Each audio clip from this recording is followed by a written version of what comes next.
Хууль санаачлагчдын энэ өдрийн мөрөмлөг айлтгах мэдлээ. За энэ яг их чухал хууль гэдгийг бол бид бүгд мэдж байгаа. Энэ тэгээд манай нийгмийн одоо гол үндсэн бүлэг болсон цаашаа улс орны хөгжлийн ирээдүй болсон сурагчдынхаа хүүхдүүдийн одоо хамгаалал хөгжлийн асуудал анхаарна гэдэг бол засгийн газрын зорилго мөнөөс мөн за төрийн зорилго угаасаа одоо хуулиар бол мөнөөс мөн гэж байна. За гэхдээ бас энэ хүрээнд бол тодорхой хуулиуд бол бас байгаа. Ажлын хэсгийнх нь бол энийг сайн судалсан гэдэгт бол эргэцэхгүй байна. Хүүхд төршийн тухай хууль байгаа, хүүхд хамгааллын хууль байгаа. Бид нэгдэн орсон конвенцийнхаа дагуу эдгээр хуулиудыг батлаад хэрэгжүүлээд холбогдох бас зохион байгуулалтууд нь байж байгаа. Яам нь байна, агентх нь байна. Энийг хэрэгжүүлэхэд бас хичээж байгаа. Салбар дундын шинжтэй асуудал учраас эрүүл мэндийн яам, боловсролын яам, гэр бүл хөдөлмөр нийгмийн хамгааллын яам гэсэн ийм урвалсан байдлаар энэ асуудал бас оролцдог. Монгол Улсын ерөнхий сайд өөрөө одоо хүүхдийн төлөө үндсийн зөвлөлийн бас тэргүүн одоо хүүхдийн асуудал нэгдүгээр одоо чухал асуудал учраас гээд ингээд үзэх юм бол бидний тодорхой одоо шинэ нэрчсэн орчин байна. За институцийн бас одоо зохион байгуулалтууд байна. За ямар нэгэн байдлаар бас одоо чадах бол бичиж байгаа. Гэхдээ бол тэр одоо орон зайд бол бас зайлшгүй шийдэх ёстой асуудал байгаа учраас энэ хууль гарч иж гэнэ гэж ойлгож байгаа. Энэ хуулийг бол би зарчмын үед бол дэмжиж байгаа. Цаашдаа энийг бол бид ихтэй нарийн хилцээнд явах ёстой гэж үзэж байгаа. Гэхдээ асуулт байна. Нэгдүгээр асуулт ажлын хэсгээс энэ хөгжил хүүхд хамгааллын хууль за тэрнийг дагалдаж гарсан одоо стандартууд байгаа. Сургуулийн орчинд. Тухайлбал тэр нөгөө үе тэнгийнхний дээрлэхтэй холбоотой энэ чинь тодорхой тогтсон өөрийн гэсэн стандарттай шүү дээ. Хариу арга хэмжээ авахтай холбоотой хамтарсан баг яаж ажиллах вэ гэдэг. Тэгэхээр энэ зүйлүүдийг та бүхэн хэр судлаад тэгээ энэ одоо хуулинд давхцуулаагүй эсвэл уялдуулсан байдлаар тусах чиглэлээр яаж ажилласан бэ гэж байгаа. Энд дээр ялангуяа би энэ асуудлыг сайн мэддэг судлаач тэнд хариулаач гэж давхар хүсэж байна. Энийг бид их тодорхой ярих хэрэгтэй. Яг гэвэл дараа нь нэг баахан хууль байгаад байгаа юм шиг мөртлөө тэг хин хариуцах нь мэдтгэе аждаг тохиолдол бас гарсан өнгөрсөн хугацаанд бол энэ одоо ажил хариуцсан сууж энэ сууж байгаа учраас тэрийг зориуд хэлж байгаа юм. Хоёр дахь зүйл би наран сах дараагаас бас сууя. Энэ хөдөлмөр аюулгүй байдлын чиглэлээр одоо чухал одоо саналууд орж ирж байгаа энд. Хөдөлмөр аюулгүй байдлын эрүүл ахуйн тухай хуулиар би зогсуулж байгаа зүйл байгаа юу? Сургуулийн орчин. Энэ чинь одоо зөвхөн аюулгүй байдлын хангалттай холбоотой асуудал шүү дээ. Сургууль өөрөө хангадаг, эцэг их хангадаг, сурагч өөрөө хангадаг гэдэг ингээд асуудал байгаа шүү дээ. Тэгэхээр энтэй холбоотой зүйлийг энэ хуулийн төслийн хүрээнд бол танаа талаас танаа одоо чинь мэргэжлийн байгууллагууд бол ямар санал хэлсэн бэ гэдэг ийм одоо асуулт байна. Гурав дахь зүйл хууль хэрэгжихэд бол яг бид өнгөрсөн хугацаанд хуулиуд гаргаад тэгээд нэг удаа бид чинь нэг хууль гаргаад тэгээд тэр хуультай холбоотой хүүхд хамгааллын хууль нэмэлт өөрчлөлт оруулчаад төсвөнд байхгүйс болоод хуулийн хэрэгжихэд 2 жил болж ирсэн. Нийгмийн ажлуудын асуудал юм л да. Тэгэхээр энд дандаа цаана за 1 минутад зулбар гүшүүн. Дандаа зардал байхгүй нөө хууль маань ингээ зогсчдаг эсвэл тодорхой зүйлүүд нь хэрэгждэг тэр институцэнд байхгүй учраас гээд. Тэгэхээр одоо ингээд нөгөө сургуулийн хүүхдүүдийг эрүүл мэндийн үйлчлэгт хамруулах тухай одоо шинэ маш тодорхой юм бүлэг орж ирлээ. Би энийг бол зөв гэж бодож байна.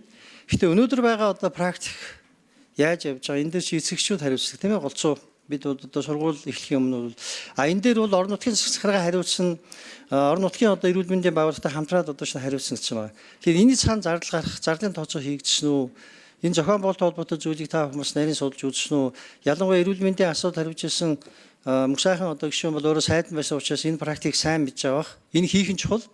Гэхдээ хийхдээ бол зүгээр ингээд нэг юм ёс төдий хийх бол биш. Үнэхээр одоо чинь зөв зохион байгуулалтыг хийх гэж байгаа юм байна. Гол нь зохион байгуулалт зардал мөнгөний асуудал энэ дээр бас тооцогдсон гэдэг ийм асуулт байна. Баярлалаа. За хариултыг мөнх сайхан гишүүнээс эхэлнэ. За баярлалаа гишүү. Бид нар энэ хуулийг боловсруулахын тулд энэ сургуулийн орчны эрүүл мэндийн аюулгүй байдлын холбоотой энэ нэлээд хэдэн хуулиуд байгаа. Эднийг бүгдийг нь судалж үзээд ямар нэгэн давхардал байхгүй. Гэхдээ энэ зүйл залт байхгүй бол зайлшгүй шаардлагатай байгаа.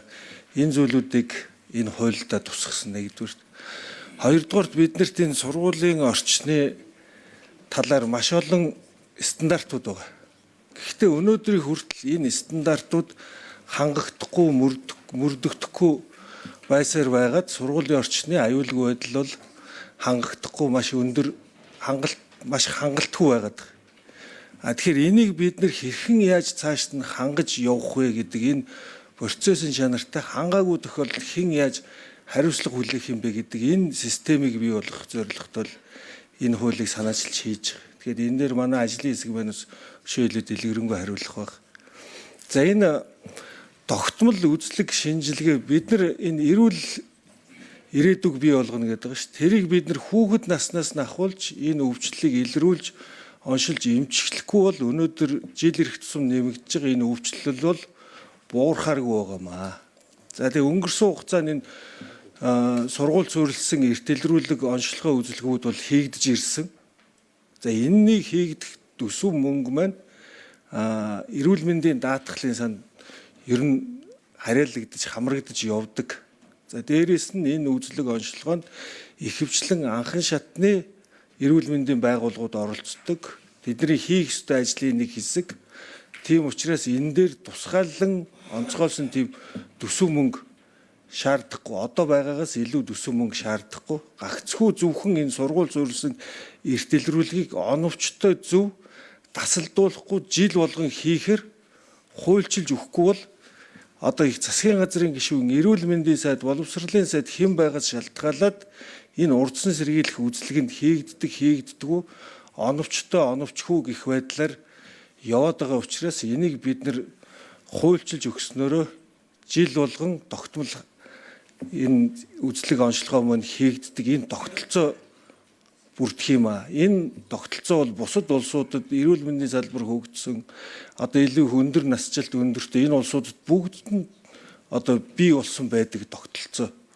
Сургуулийн орчны эрүүл мэндийн аюулгүй байдлын хууль ч гэсэн олон улсын практикт ихэнх улсууд байдаг. Одоо бидний мэдэх Япон, Солонгост бол 1950 60 онуудаас эхлээд энэ сургуулийн орчны эрүүл мэнд аюулгүй байдлын тухай хуультай болсон. Энэ нь ч маш байгаа. За тэгээд манай ажлын хэсгээс нэмж хариулах юм зүйлвэл тодруулаад хариулж байгаа. За дараагийн асуултын хариулахаар л энэ дөр лөө гарч хариулах юм шүү. Зулфаа дараа хинээс асуулаа. За тийш гараад. Нэр өгөөг болохоор энэ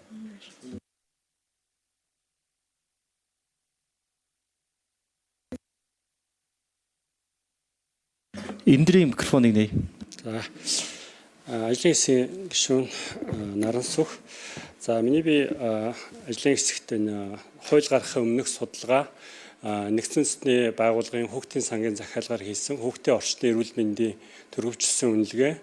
За дараагийн судалгаа нь сургуулийн эрүүл сургууль цогц үнэлгээний одоо судалгаа гэсэн ийм хоёр судалгаа бас судалгаан дээр ажилласан. За энэ хүрээндээ сайн одоо Зулфухаар гишүүний одоо асуусан тэр сургуулийн орчинд хүүхэд аюулгүй суралцах, за сургууль суралцж байх орчиндоо бас осол гэмтэл өртгөхөөс урьдсан сэргийлэх, за мөн сургуулийн гадаад дотоод орчны аюулгүй байдлын талаас бас холбогдох ийм одоо үндэслэл судалгааг бол ажлын яг хуулийн төсөл боловсруулж байгаа ажлын хэсэгт судалгааны тайлан хэлбэрээр гаргаж өгсөн. За хөдөлмөрийн аюулгүй эрүүл мэндийн төвийн хувьд бол одоо сургуулийн орчинд хүүхэд маань сургууль суралцах нь өөрөө бас нэг хэлбэрээр зарим тохиолдолд ахлаангийн хүүхдүүд бол бас ажил хөдөлмөрийн ийм харилцаа орж байгаатай төстэй одоо ажлын байрны эрсдэл өртөх, үйлдвэрлэлийн орчны эрсдэлд өртөхийн эрсдлийг бууруулахад чиглэсэн үнэлгээг сургуулийн одоо орчны үнэлгээ хийх үедээ бол хамт оруулах ийм зөвлөмжийг бол бас хуулийн ажлын хэсэгт бид бол албан ёсоор судалгааны тайлан дээр үндэслээд гаргаж өгсөн. Тэгээ энэ асуудлууд маань хуулийн төсөл бол ороод үнэлгээ болоо явж байгаа. Мөн ажилчдын эрүүл мэндийг дэмжих, сайн сайхан байдлыг дэмжих гэсэн бүлгүүд бас үнэлгээнд орохоор тусгагдсан байна. За болсон уу? За тэгвэл дараагийн гишүүн Гаммаа гишүүн асуулт асууна.